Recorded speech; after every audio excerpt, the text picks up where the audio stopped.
6. Dos héroes de la Edad Media. La semilla del Evangelio había sido sembrada en Bohemia desde el siglo IX. La Biblia había sido traducida y el culto público celebrábase en el idioma del pueblo. Pero conforme iba aumentando el poder papal, obscurecíase también la palabra de Dios.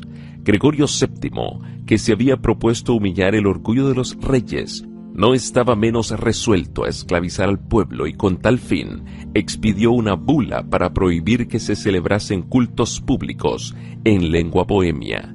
El Papa declaró que Dios se complacía que se le rindiese culto en lengua desconocida y que el haber desatendido esta disposición había sido causa de muchos males y herejías. Así decretó Roma que la luz de la palabra de Dios fuera extinguida y que el pueblo quedara encerrado en las tinieblas. Pero el cielo había provisto otros agentes para la preservación de la Iglesia. Muchos valdenses y albigenses, expulsados de sus hogares por la persecución, salieron de Francia e Italia y fueron a establecerse en Bohemia. Aunque no se atrevían a enseñar abiertamente, trabajaron celosamente en secreto y así se mantuvo la fe de siglo en siglo. Antes de los tiempos de Hus, hubo en Bohemia hombres que se levantaron para condenar abiertamente la corrupción de la Iglesia y el libertinaje de las masas. Sus trabajos despertaron interés general y también los temores del clero, el cual inició una encarnizada persecución contra aquellos discípulos del Evangelio. Obligados a celebrar el culto en los bosques y en las montañas, los soldados los cazaban y mataron a muchos de ellos. Transcurrido cierto tiempo, se decretó que todos los que abandonasen el romanismo morirían en la hoguera. Pero aún mientras que los cristianos sacrificaban sus vidas, esperaban el triunfo de su causa.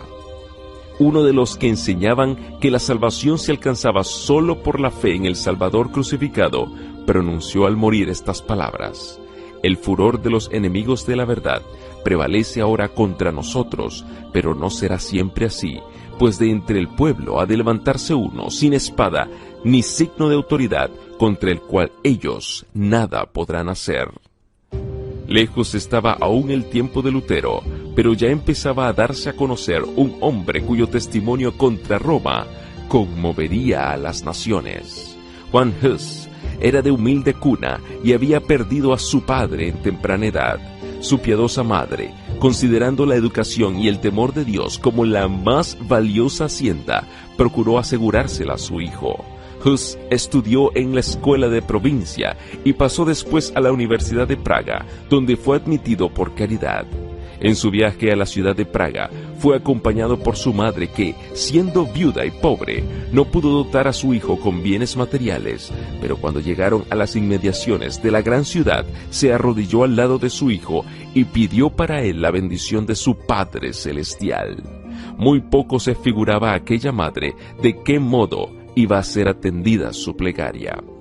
En la universidad se distinguió Hus por su aplicación, su constancia en el estudio, esos rápidos progresos, al par que su conducta intachable y sus afables y simpáticos modales le granjearon general estimación. Era un sincero creyente de la Iglesia romana y deseaba ardientemente recibir las bendiciones espirituales que aquella profesaba conceder.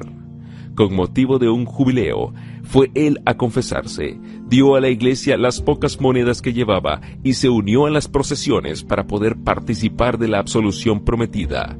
Terminando su curso de estudios, ingresó en el sacerdocio y como lograra en poco tiempo darse a conocer, no tardó en ser elegido para prestar sus servicios en la corte del rey. Fue también nombrado catedrático y posteriormente rector de la universidad, donde recibiera su educación. En pocos años, el humilde estudiante que fuera admitido por caridad en las aulas, llegó a ser el orgullo de su país y a adquirir fama en toda Europa. Mas otro fue el campo en donde Hus principió a trabajar en busca de reformas. Algunos años después de haber recibido las órdenes sacerdotales, fue elegido predicador de la capilla llamada de Belén. El fundador de esta había abogado por considerarlo asunto de gran importancia en favor de la predicación de las Santas Escrituras en el idioma del pueblo. No obstante la oposición de Roma, esta práctica no había desaparecido del todo de Bohemia. Sin embargo, era mucha la ignorancia respecto a la Biblia, y los peores vicios reinaban en todas las clases de la sociedad. Huss denunció sin reparo estos males, apelando a la palabra de Dios para reforzar los principios de verdad y de pureza que procuraba inculcar. Un vecino de Praga, Jerónimo, que con ulterioridad iba a colaborar tan estrechamente con Huss, trajo consigo al regresar de Inglaterra los escritos de Wycliffe. La reina de Inglaterra, que se había convertido a las enseñanzas de éste, era una princesa bohemia, y por medio de su influencia las obras del reformador tuvieron gran circulación en su tierra natal.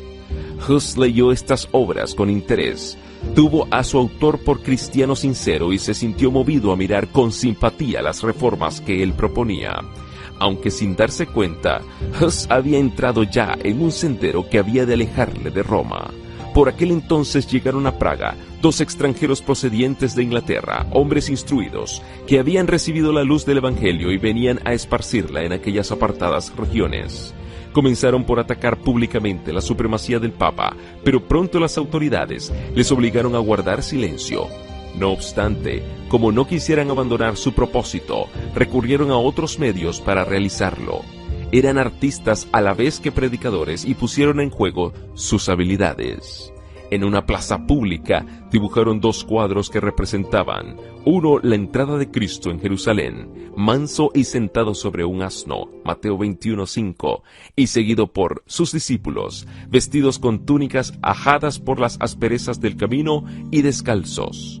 El otro representaba una procesión pontifical, en la cual se veía al Papa adornado con sus ricas vestiduras y con su triple corona, montado en un caballo magníficamente enjaezado, precedido por clarines y seguido por cardinales y prelados que ostentaban deslumbrantes galas. Encerraban estos cuadros todo un sermón que cautivaba la atención de todas las clases sociales. Las multitudes acudían a mirarlos, ninguno dejaba de sacar la moraleja y muchos quedaban hondamente impresionados por el contraste que resultaba entre la mansedumbre de Cristo, el Maestro, y el orgullo y la arrogancia del Papa que profesaba servirle. Praga se conmovió mucho y después de algún tiempo los extranjeros tuvieron que marcharse para ponerse en salvo. Pero la lección que habían dado no dejó de ser aprovechada. Los cuadros hicieron impresión en Huss y le indujeron a estudiar con más empeño la Biblia y los escritos de Wycliffe. Aunque todavía no estaba convenientemente preparado para aceptar todas las reformas recomendadas por Wycliffe, alcanzó a darse mejor cuenta del verdadero carácter del papado y con mayor celo denunció el orgullo, la ambición y la corrupción del clero. De Bohemia extendióse la luz hasta Alemania. Algunos disturbios en la Universidad de Praga dieron por resultado la separación de centenares de estudiantes alemanes, muchos de los cuales habían recibido de Huss su primer conocimiento de la Biblia y a su regreso esparcieron el Evangelio en la tierra de sus padres. Las noticias de la obra hecha en Praga llegaron a Roma y pronto fue citado Huss para comparecer ante el Papa.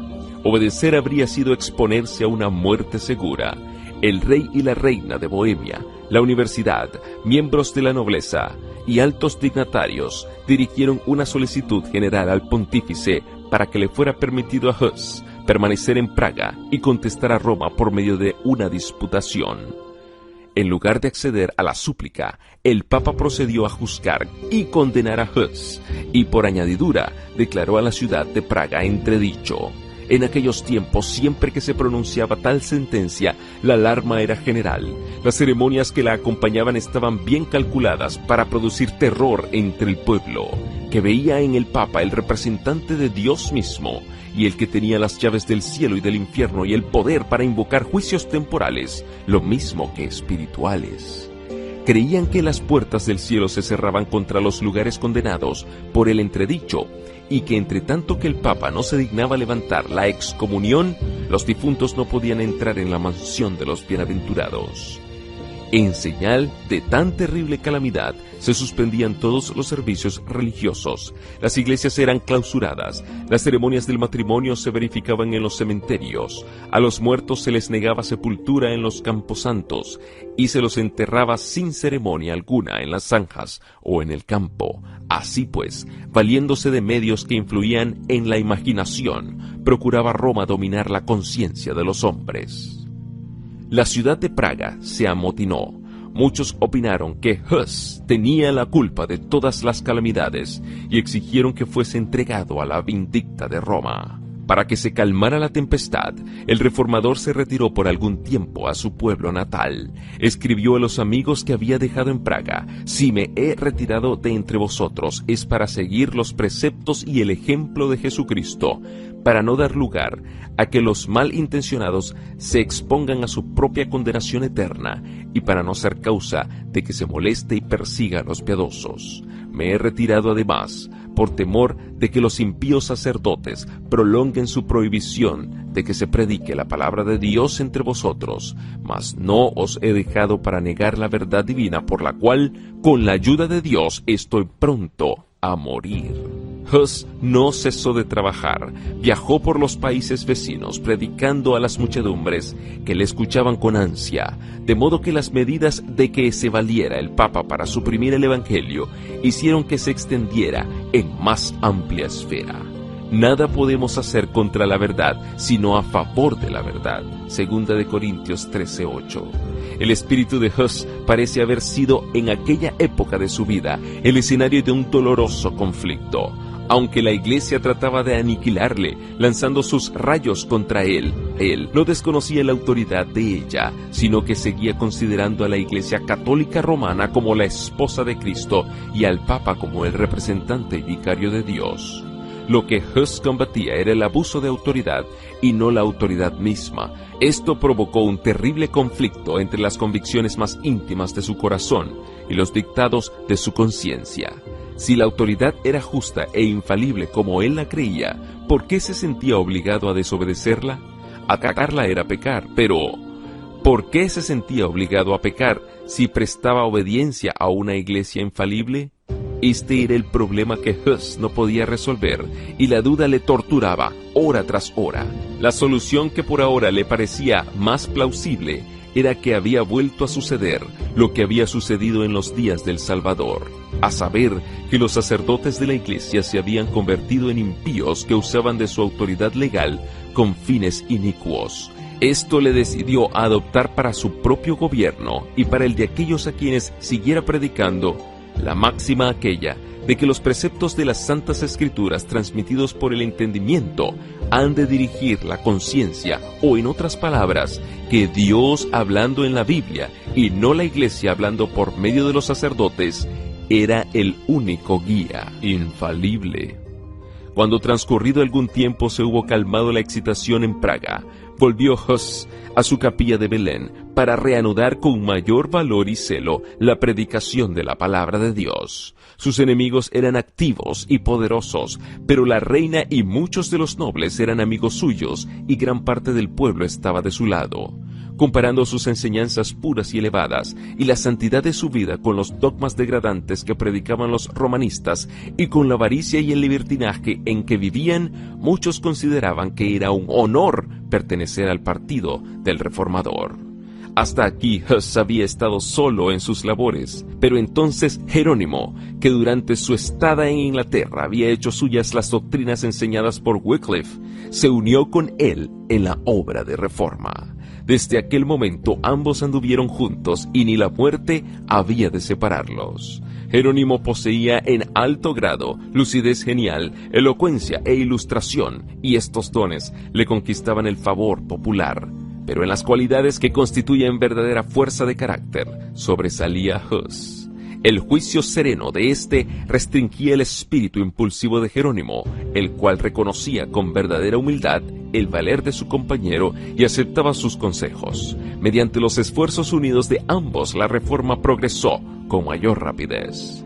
Si bien es verdad que Dios se dignó a iluminar a estos siervos, derramando sobre ellos raudales de luz, que les revelaron muchos de los errores de Roma, también lo es que ellos no recibieron toda la luz que debía ser comunicada al mundo. Por medio de estos hombres, Dios sacaba a sus hijos de las tinieblas del romanismo, pero tenían que arrostrar muchos y muy grandes obstáculos, y Él los conducía por la mano paso a paso, según lo permitían las fuerzas de ellos. No estaban preparados para recibir de pronto la luz en su plenitud. Ella los habría hecho retroceder como habrían retrocedido con la vista herida los que, acostumbrados a la oscuridad, recibieran la luz del mediodía. Por consiguiente, Dios reveló su luz a los guías de su pueblo poco a poco, como podía recibirla este último. De siglo en siglo, otros fieles obreros seguirían conduciendo a las masas y avanzando más cada vez en el camino de las reformas. Mientras tanto, un gran cisma asolaba a la Iglesia. 3 papas se disputaban la supremacía, y esta contienda llenaba los dominios de la cristiandad de crímenes y revueltas. No satisfechos los 3 papas, con arrojarse recíprocamente violentos anatemas, decidieron recurrir a las armas temporales. Cada uno se propuso hacer acopio de armamentos y reclutar soldados. Por supuesto, necesitaban dinero, y para proporcionárselo, todos los dones, oficios y beneficios de la Iglesia fueron puestos en venta. Asimismo, los sacerdotes, imitando a sus superiores, apelaron a la simonía y a la guerra para humillar a sus rivales y para aumentar su poderío. Con una intrepidez que iba cada día en aumento, protestó Hus enérgicamente contra las abominaciones que se toleraban en nombre de la religión, y el pueblo acusó abiertamente a los jefes papales de ser causantes de las miserias que oprimían a la cristiandad. La ciudad de Praga se vio nuevamente amenazada por un conflicto sangriento. Como en los tiempos antiguos, el siervo de Dios fue acusado de ser el perturbador de Israel. Primera de Reyes 18:17. La ciudad fue puesta por segunda vez en entredicho y Hus se retiró a su pueblo natal. Terminó el testimonio que había dado él tan fielmente en su querida capilla de Belén, y ahora iba a hablar al mundo cristiano desde un escenario más extenso antes de rendir su vida, como último homenaje a la verdad. Con el propósito de contener los males que asolaban a Europa, fue convocado un concilio general que debía celebrarse en Constanza. Esta cita fue preparada, a solicitud del emperador Segismundo, por Juan XXIII, uno de los 3 papas rivales. El deseo de reunir un concilio distaba mucho de ser del agrado del Papa Juan, cuyo carácter y política poco se prestaban a una investigación, aun cuando ésta fuera hecha por prelados de tan escasa moralidad como lo eran los eclesiásticos de aquellos tiempos, pero no pudo, sin embargo, oponerse a la voluntad de Segismundo. Los fines principales que debía procurar el concilio eran poner fin al cisma de la Iglesia y arrancar de raíz la herejía. En consecuencia, los 2 antipapas fueron citados a comparecer ante la asamblea, y con ellos Juan Hus, el principal propagador de las nuevas ideas. Los 2 primeros, considerando que había peligro en presentarse, no lo hicieron, sino que mandaron sus delegados. El Papa Juan, aun cuando era quien ostensiblemente había convocado el concilio, acudió con mucho recelo, sospechando la intención secreta del emperador de destituirle y temiendo ser llamado a cuentas por los vicios con que había desprestigiado la tiara y por los crímenes de que se había valido para apoderarse de ella. Sin embargo, hizo su entrada en la ciudad de Constanza con gran pompa, acompañado de los eclesiásticos de más alta categoría y de un séquito de cortesanos. El clero y los dignatarios de la ciudad, con un gentío inmenso, salieron a recibirle. Venía debajo de un dorsal dorado, sostenido por 4 de los principales magistrados. La hostia iba delante de él, y las ricas vestiduras de los cardenales daban un aspecto imponente a la procesión. Entretanto, otro viajero se acercaba a Constanza. Hus se había dado cuenta del riesgo que corría. Se había despedido de sus amigos como si ya no pensara volverlos a ver, y había emprendido el viaje presintiendo que remataría en la hoguera. A pesar de haber obtenido un salvoconducto del rey de Bohemia y otro que, estando ya en camino, recibió del emperador Segismundo, arregló bien todos sus asuntos en previsión de su muerte probable. En una carta dirigida a sus amigos de Praga les decía: «Hermanos míos, me voy llevando un salvoconducto del rey para hacer frente a mis numerosos y mortales enemigos. Me encomiendo de todo corazón al Dios Todopoderoso, mi Salvador. Confío en que Él escuchará vuestras ardientes súplicas, que pondrá su prudencia y su sabiduría en mi boca para que yo pueda resistir a los adversarios, y que me asistirá el Espíritu Santo para confirmarme en la verdad, a fin de que pueda arrostrar con valor las tentaciones, la cárcel y, si fuese necesario, una muerte cruel». Jesús sufrió por sus muy amados y por tanto, ¿habremos de extrañar que nos haya dejado su ejemplo a fin de que suframos con paciencia todas las cosas para nuestra propia salvación? Él es Dios y nosotros somos sus criaturas. Él es el Señor y nosotros sus siervos. Él es el dueño del mundo y nosotros somos viles mortales y, sin embargo, sufrió. ¿Por qué entonces no habríamos de padecer nosotros también y más cuando sabemos que la tribulación purifica? Por tanto, amados míos, si mi muerte ha de contribuir a su gloria, rogad que ella venga pronto y que Él me dé fuerzas para soportar con serenidad todas las calamidades que me esperan. Empero, si es mejor que yo regrese para vivir otra vez entre vosotros, pidamos a Dios que yo vuelva sin mancha, es decir, que no suprima un tilde de la verdad del Evangelio, para poder dejar a mis hermanos un buen ejemplo que imitar. Es muy probable que nunca más volváis a ver mi cara en Praga, pero si fuese la voluntad del Dios Todopoderoso traerme de nuevo a vosotros, avanzaremos con un corazón más firme en el conocimiento y el amor de su ley. En otra carta que escribió a un sacerdote que se había convertido al Evangelio, Hus habló con profunda humildad de sus propios errores, acusándose de haber sido afecto a llevar hermosos trajes y de haber perdido mucho tiempo en cosas frívolas. Añadía después estas conmovedoras amonestaciones: que tu espíritu se preocupe de la gloria de Dios y de la salvación de las almas y no de las comodidades y bienes temporales. Cuida de no adornar tu casa más que tu alma, y sobre todo cuida del edificio espiritual. Sé humilde y piadoso con los pobres. No gastes tu hacienda en banquetes. Si no te perfeccionas y no te abstienes de superfluidades, temo que seas severamente castigado como yo lo soy. Conoces mi doctrina porque de ella te he instruido desde que eras niño. Es útil, pues, que te escriba más, pero te ruego encarecidamente por la misericordia de nuestro Señor, que no me imites en ninguna de las vanidades en que me has visto caer.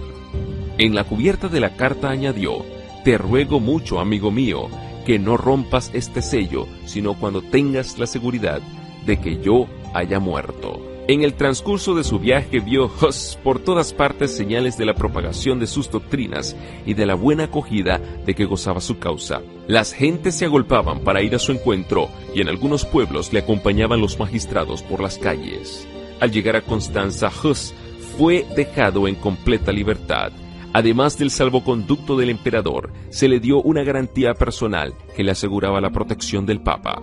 Pero esas solemnes y repetidas promesas de seguridad fueron violadas y pronto el reformador fue arrestado por orden del pontífice y de los cardenales y encerrado en un inmundo calabozo. Más tarde fue transferido a un castillo feudal, al otro lado del Rin, donde se le tuvo preso. Pero el Papa sacó poco provecho de su perfidia, pues fue luego encerrado en la misma cárcel. Se le probó ante el concilio que, además de homicidios, simonía y adulterio, era culpable de los delitos más viles, pecados que no se pueden mencionar. Así declaró el mismo concilio y finalmente se le despojó de la tiara y se le arrojó en un calabozo. Los antipapas fueron destituidos también y un nuevo pontífice fue elegido.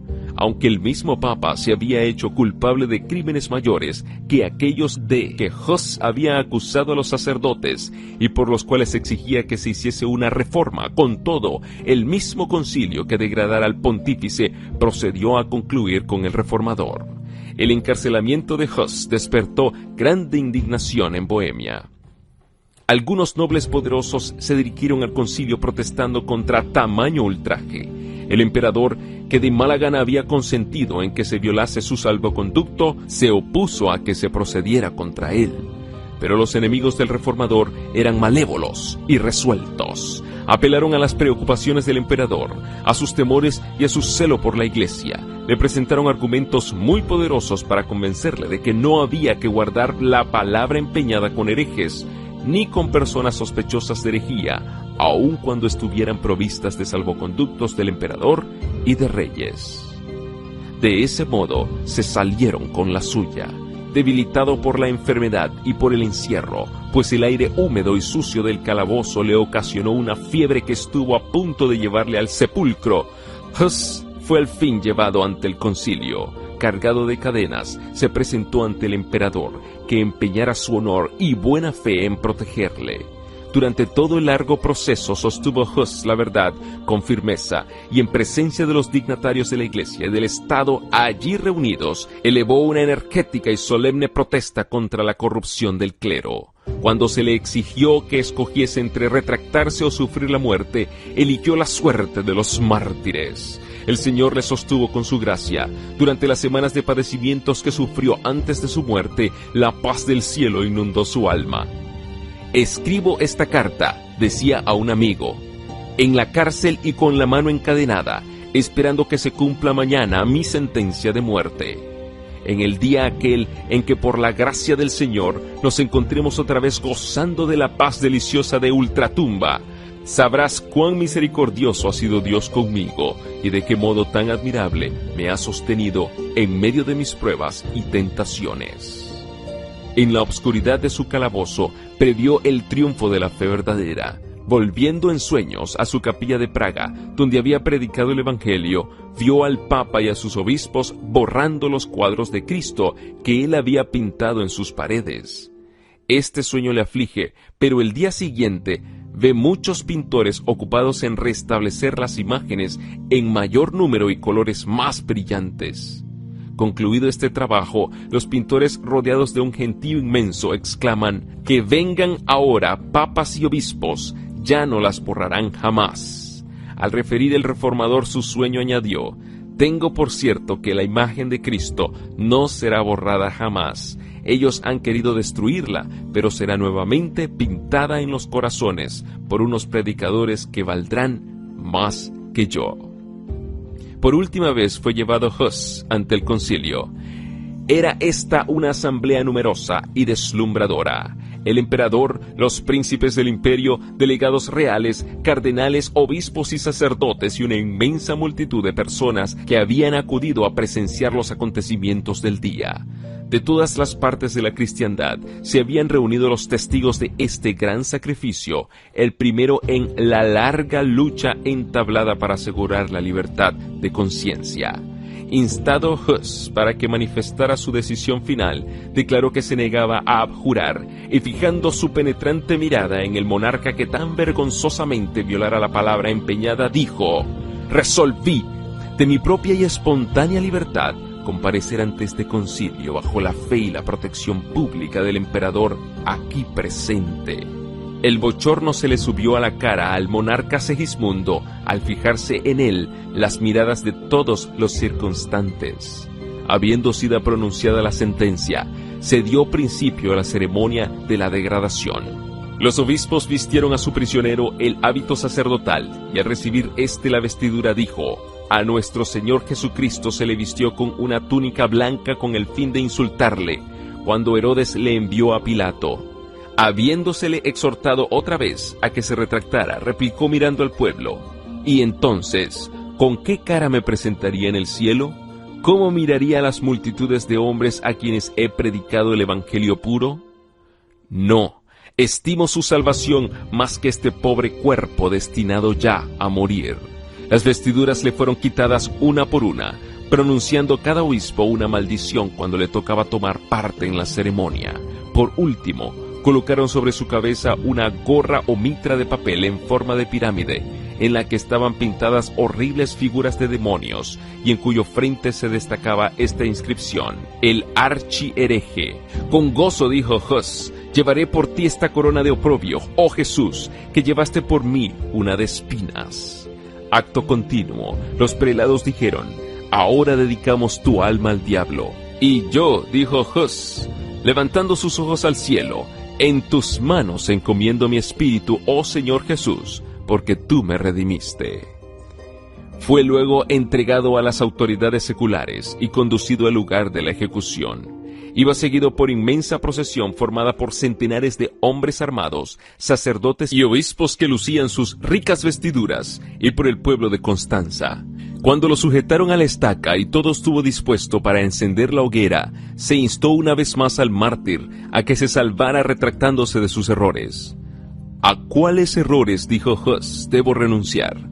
De ninguno me encuentro culpable. Tomo a Dios por testigo de que todo lo que he escrito y predicado ha sido con el fin de rescatar a las almas del pecado y de la perdición, y por consiguiente, con el mayor gozo confirmaré con mi sangre aquella verdad que he anunciado por escrito y de viva voz. Cuando las llamas comenzaron a arder en torno suyo, principió a cantar: Jesús, Hijo de David, ten misericordia de mí, y continuó hasta que su voz enmudeció para siempre. Sus mismos enemigos se conmovieron frente a tan heroica conducta. Un celoso partidario del Papa, al referirse al martirio de Hus y de Jerónimo, que murió poco después, dijo: ambos se portaron como valientes al aproximarse su última hora. Se prepararon para ir a la hoguera como si hubieran preparado para ir a una boda. No dejaron oír un grito de dolor. Cuando subieron las llamas, entonaron himnos y apenas podía la vehemencia del fuego acallar sus cantos. Cuando el cuerpo de Hus fue consumido por completo, recogieron sus cenizas, las mezclaron con la tierra donde yacían y las arrojaron al Rin, que las llevó hasta el océano. Sus perseguidores se figuraban en vano que habían arrancado de raíz las verdades que predicara. No soñaron que las cenizas que echaban al mar eran como semilla esparcida en todos los países del mundo y que en tierras aún desconocidas darían mucho fruto en testimonio por la verdad. La voz que había hablado en la sala del concilio de Constanza había despertado ecos que resonarían a través de las edades futuras. Hus ya no existía, pero las verdades por las cuales había muerto no podían perecer. Su ejemplo de fe y perseverancia iba a animar a las muchedumbres a mantenerse firmes por la verdad frente al tormento y a la muerte. Su ejecución puso de manifiesto ante el mundo entero la pérfida crueldad de Roma. Los enemigos de la verdad, aunque sin saberlo, no hacían más que fomentar la causa que en vano procuraban aniquilar. Una estaca más iba a levantarse en Constanza. La sangre de otro mártir iba a testificar por la misma verdad. Jerónimo, al decir adiós a Hus, cuando éste partiera para el concilio, le exhortó a ser valiente y firme, declarándole que si caía en algún peligro, él mismo volaría en su auxilio. Al saber que el reformador se hallaba encarcelado, el fiel discípulo se dispuso inmediatamente a cumplir su promesa. Salió para Constanza con un solo compañero y sin proveerse de salvoconducto. Al llegar a la ciudad, se convenció de que solo se había expuesto al peligro, sin que le fuera posible hacer nada para libertar a Hus. Huyó entonces, pero fue arrestado en el camino y devuelto a la ciudad cargado de cadenas bajo la custodia de una compañía de soldados. En su primera comparecencia ante el concilio, sus esfuerzos para contestar los cargos que le arrojaban se malograban entre los gritos: ¡A la hoguera con él! ¡A las llamas! Fue arrojado en un calabozo, lo encadenaron en una postura muy penosa y lo tuvieron a pan y agua. Después de algunos meses, las crueldades de su prisión causaron a Jerónimo una enfermedad que puso en peligro su vida, y sus enemigos, temiendo que se les escapase, le trataron con menos severidad, aunque dejándole en la cárcel por un año. La muerte de Hus no tuvo el resultado que esperaban los papistas. La violación del salvoconducto que le había sido dado al reformador levantó una tempestad de indignación y, como medio más seguro, el concilio resolvió que en vez de quemar a Jerónimo, se le obligaría, si posible fuese, a retractarse. Fue llevado ante el concilio y se le instó para que escogiera entre la retractación o la muerte en la hoguera. Haberle dado muerte al principio de su encarcelamiento hubiera sido un acto de misericordia en comparación con los terribles sufrimientos a que le sometieron, pero después de esto, debilitado por su enfermedad y por los rigores de su prisión, detenido en aquellas mazmorras y sufriendo torturas y angustias, separado de sus amigos y herido en el alma por la muerte de Hus, el ánimo de Jerónimo decayó y consintió en someterse al concilio. Se comprometió a adherirse a la fe católica y aceptó el auto de la asamblea que condenaba las doctrinas de Wycliffe y Huss, exceptuando, sin embargo, las santas verdades que ellos enseñaron. Por medio de semejante expediente, Jerónimo trató de acallar la voz de su conciencia y librarse de la condena, pero vuelto al calabozo, a solas consigo mismo, percibió la magnitud de su acto. Comparó el valor y la fidelidad de Huss con su propia retractación. Pensó en el divino maestro, a quien él se había propuesto servir y que por causa suya sufrió la muerte en la cruz. Antes de su retractación, había hallado consuelo en medio de sus sufrimientos, seguro del favor de Dios, pero ahora el remordimiento y la duda torturaban su alma. Harto sabía que tendría que hacer otras retractaciones para vivir en paz con Roma. El sendero que empezaba a recorrer le llevaría infaliblemente a una completa apostasía. Resolvió no volver a negar al Señor para librarse de un breve plazo de padecimientos. Pronto fue llevado otra vez ante el concilio, pues sus declaraciones no habían dejado satisfechos a los jueces. La sed de sangre despertada por la muerte de Huss reclamaba nuevas víctimas. Solo la completa abjuración podía salvar de la muerte al reformador. Pero éste había resuelto confesar su fe y seguir hasta la hoguera a su hermano mártir. Desvirtuó su anterior retractación y, a punto de morir, exigió que se le diera oportunidad para defenderse. Temiendo los prelados el efecto de sus palabras, insistieron en que él se limitara a afirmar o negar lo bien fundado de los cargos que se le hacían. Jerónimo protestó contra tamaña crueldad e injusticia. Me habéis tenido encerrado, dijo, durante 340 días en una prisión horrible, en medio de inmundicias, en un sitio malsano y pestilente y falto de todo en absoluto. Me traéis hoy ante vuestra presencia, y tras de haber prestado oídos a mis acérrimos enemigos, os negáis a oírme. Si en verdad sois sabios, y si sois la luz del mundo, cuidaos de pecar contra la justicia. En cuanto a mí, no soy más que un débil mortal, mi vida es de poca importancia, y cuando os exhorto a no dar una sentencia injusta, hablo más por vosotros que por mí. Al fin le concedieron a Jerónimo lo que pedía. Se arrodilló en presencia de sus jueces y pidió que el Espíritu Divino guiara sus pensamientos y le diese palabras para que nada de lo que iba a decir fuese contrario a la verdad e indigno de su maestro. En aquel día se cumplió en su favor la promesa del Señor a los primeros discípulos. Seréis llevados ante gobernadores y reyes por mi causa. Cuando os entregaren, no os afanéis sobre cómo o qué habéis de decir, porque en aquella misma hora os será dado lo que habéis de decir, porque no sois vosotros quienes habláis, sino el Espíritu de vuestro Padre que habla en vosotros. Mateo 10, 18 al 20.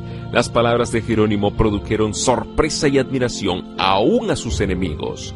Por espacio de todo un año había estado encerrado en un calabozo sin poder leer ni ver la luz siquiera, sufriendo físicamente a la vez que dominado por terrible ansiedad mental, y no obstante supo presentar sus argumentos con tanta claridad y con tanta fuerza como si hubiera podido estudiar constantemente. Llamó la atención de sus oyentes a la larga lista de santos varones que habían sido condenados por jueces injustos. En casi todas las generaciones hubo hombres que, por más que procuraban levantar el nivel moral del pueblo de su época, eran despreciados y rechazados, pero que en tiempos ulteriores fueron reconocidos dignos de recibir honor. Cristo mismo fue condenado como malhechor por un tribunal inicuo. Al retractarse Jerónimo, había declarado justa la sentencia condenatoria que el concilio lanzara contra Huss, pero esta vez declaró que se arrepentía de ello y dio un valiente testimonio a la inocencia y santidad del mártir. Expresóse en estos términos: conocí a Johann Huss desde su niñez. Era el hombre más excelente, justo y santo, pero no por eso dejó de ser condenado. Y ahora yo también estoy listo para morir. No retrocederé ante los tormentos que hayan preparado para mí mis enemigos, los testigos falsos, los cuales tendrán que ser llamados un día a cuentas por sus imposturas ante el gran Dios, a quien nadie puede engañar. Al censurarse a sí mismo por haber negado la verdad, dijo Jerónimo: «De todos los pecados que he cometido desde mi juventud, ninguno pesa tanto sobre mí, ni me causa tan acerbos remordimientos como el que cometí en este funesto lugar, cuando aprobé la inicua sentencia pronunciada contra Wycliffe y contra el santo mártir Juan Hus, maestro y amigo mío. Sí, lo confieso de todo corazón y declaro con verdadero horror que desgraciadamente me turbé cuando por temor a la muerte condené las doctrinas de ellos. Por tanto, ruego al Dios Todopoderoso se digne perdonarme mis pecados y este en particular, que es el más monstruoso de todos». Señalando a los jueces, dijo con entereza: «Vosotros condenasteis a Wycliffe y a Juan Hus, no porque hubieran invalidado las doctrinas de la Iglesia, sino sencillamente por haber denunciado los escándalos provenientes del clero, su pompa, su orgullo y todos los vicios de los prelados y sacerdotes. Las cosas que aquellos afirmaron y que son irrefutables, yo también las creo y las proclamo». Sus palabras fueron interrumpidas. Los prelados, temblando de ira, exclamaron: «¿Qué necesidad hay de mayores pruebas? Contemplamos con nuestros propios ojos el más obstinado de los herejes». Sin conmoverse ante la tempestad, repuso Jerónimo: «¿Qué? ¿Imagináis que tengo miedo de morir? Por 1 año me habéis tenido encadenado, encerrado en un calabozo horrible, más espantoso que la misma muerte. Me habéis tratado con más crueldad que a un turco, judío o pagano, y mis carnes se han resecado hasta dejar los huesos descubiertos. Pero no me quejo, porque las lamentaciones sientan mal en un hombre de corazón y de carácter. Pero no puedo menos que expresar mi asombro ante tamaña barbarie con que habéis tratado a un cristiano». Volvió con esto a estallar la tempestad de ira y Jerónimo fue devuelto en el acto a su calabozo. A pesar de todo, hubo en la asamblea algunos que quedaron impresionados por sus palabras y que desearon salvarle la vida. Algunos dignatarios de la iglesia le visitaron y le instaron a que se sometiera al concilio. Se le hicieron las más brillantes promesas si renunciaba a su oposición contra Roma, pero, a semejanza de su maestro, cuando le ofrecieron la gloria del mundo, Jerónimo se mantuvo firme. «Probadme con las santas escrituras, que estoy en error», dijo él, «y abjuraré de él». «Las santas escrituras», exclamó uno de sus tentadores, «¿todo debe ser juzgado por ellas? ¿Quién puede comprenderlas si la iglesia no las interpreta? ¿Son las tradiciones de los hombres más dignas de fe que el Evangelio de nuestro Salvador?», replicó Jerónimo. Pablo no exhortó a aquellos a quienes escribía a que escuchasen las tradiciones de los hombres, sino que les dijo: «Escudriñad las Escrituras». «Hereje», fue la respuesta, «me arrepiento de haber estado alegando contigo tanto tiempo. Veo que es el diablo el que te impulsa». En breve se falló la sentencia de muerte contra él. Le condujeron enseguida al mismo lugar donde Hus había dado su vida. Fue al suplicio cantando, iluminado el rostro de gozo y paz. Fijó en Cristo su mirada y la muerte ya no le infundía miedo alguno. Cuando el verdugo, a punto de prender la hoguera, se puso detrás de él, el mártir exclamó: «Ven por delante, sin vacilar. Prende la hoguera en mi presencia. Si yo hubiera tenido miedo, no estaría aquí». Las últimas palabras que pronunció cuando las llamas le envolvían fueron una oración. Dijo: «Señor, Padre Todopoderoso, ten piedad de mí y perdóname mis pecados, porque tú sabes que siempre he amado tu verdad».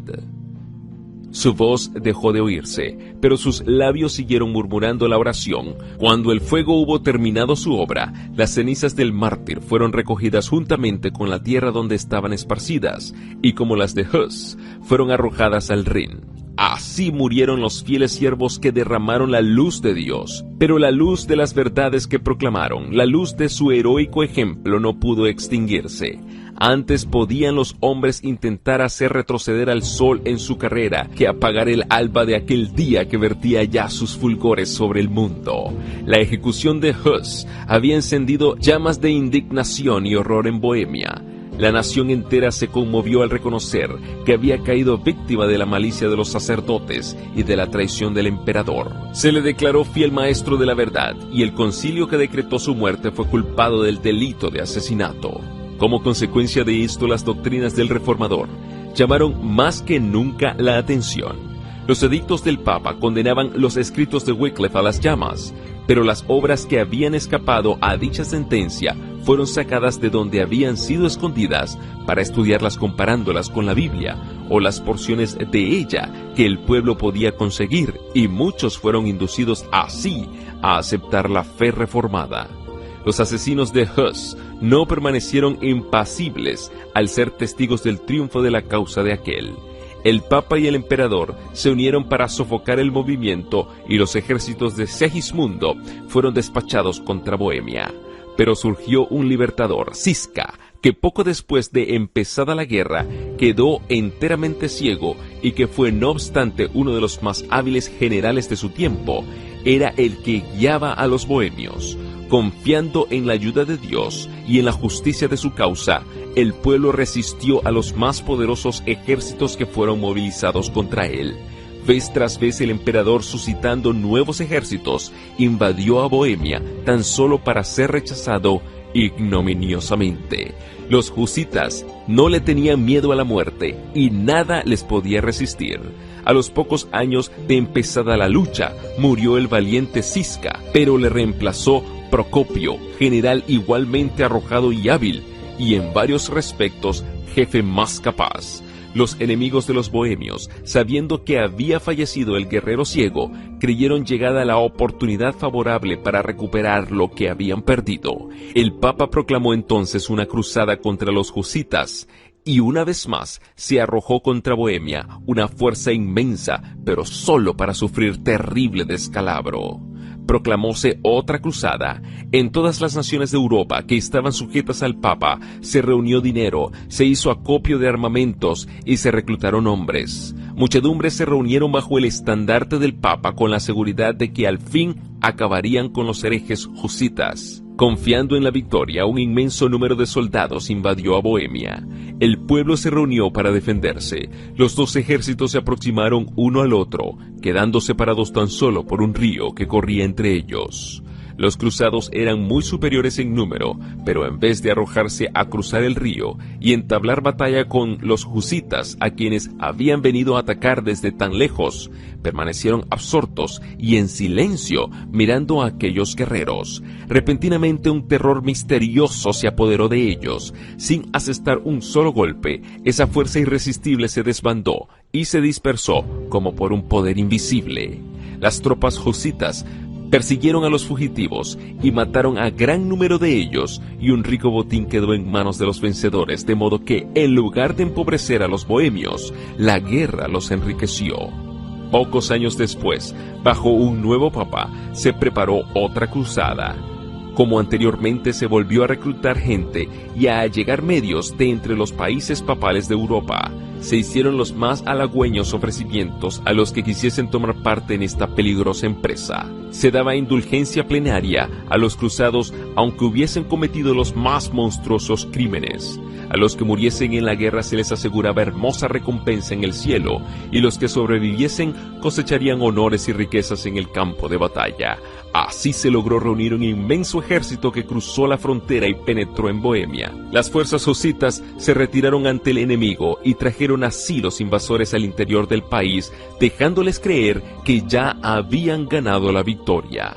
Finalmente, el ejército de Procopio se detuvo y, dando frente al enemigo, se adelantó al combate. Los cruzados descubrieron entonces su error y esperaron el ataque en sus reales. Al oír el ejército que se aproximaba contra ellos, y aún antes de que vieran a los husitas, el pánico volvió a apoderarse de los cruzados.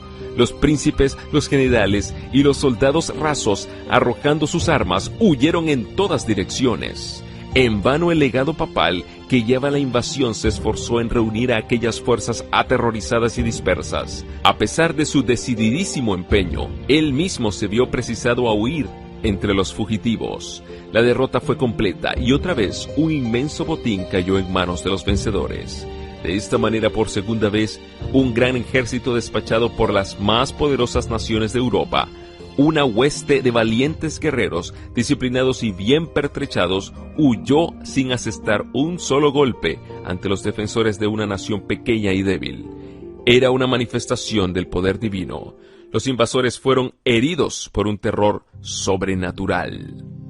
El que anonadó los ejércitos de Faraón en el Mar Rojo e hizo huir a los ejércitos de Madián ante Gedeón y los 300, y en una noche abatió las fuerzas de los orgullosos asirios, extendió una vez más su mano para destruir el poder del opresor. Allí se sobresaltaron de pavor donde no había miedo, porque Dios ha esparcido los huesos del que asentó campo contra ti. Los avergonzaste, porque Dios los desechó. Salmo 53:5. Los caudillos papales desesperaron de conseguir nada por la fuerza y se resolvieron a usar de diplomacia. Se adoptó una transigencia que, aparentando conceder a los bohemios libertad de conciencia, los entregaba al poder de Roma.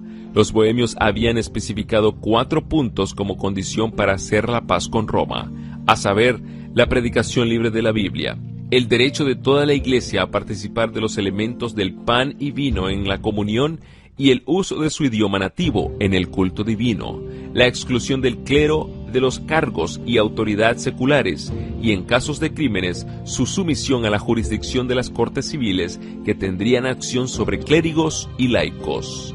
Al fin, las autoridades papales convinieron en aceptar los 4 artículos de los husitas, pero estipularon que el derecho de explicarlos, es decir, de determinar su exacto significado, pertenecía al concilio o, en otras palabras, al papa y al emperador. Sobre estas bases se ajustó el tratado y Roma ganó por medio de disimulos y fraudes lo que no había podido ganar en los campos de batalla porque, imponiendo su propia interpretación de los artículos de los husitas y de la Biblia, pudo adulterar su significado y acomodarlo a sus propias miras. En Bohemia, muchos, al ver así defraudada la libertad que ya disfrutaban, no aceptaron el convenio. Surgieron disensiones y divisiones que provocaron contiendas y derramamiento de sangre entre ellos mismos.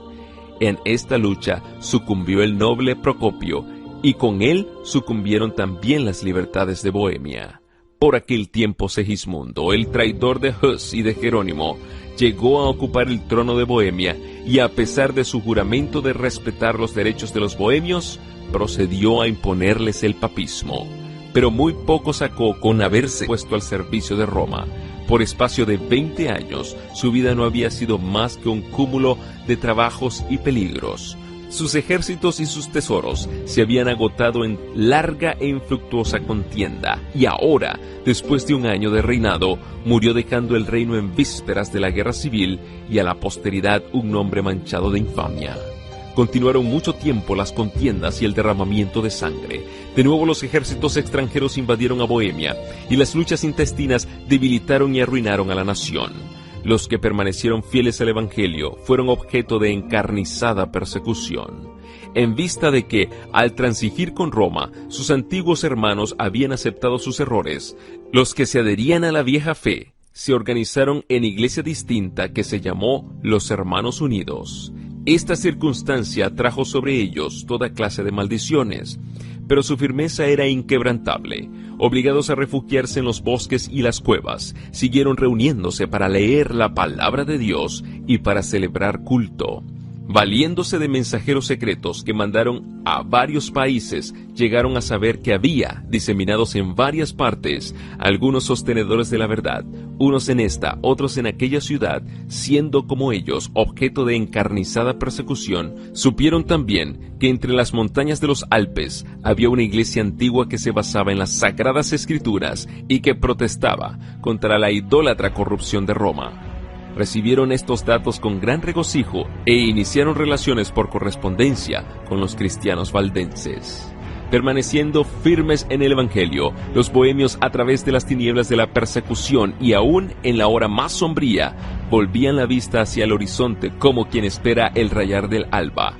Les tocó vivir en días malos, pero recordaban las palabras pronunciadas por Hus y repetidas por Jerónimo de que pasaría un siglo antes de que se viera despuntar la aurora.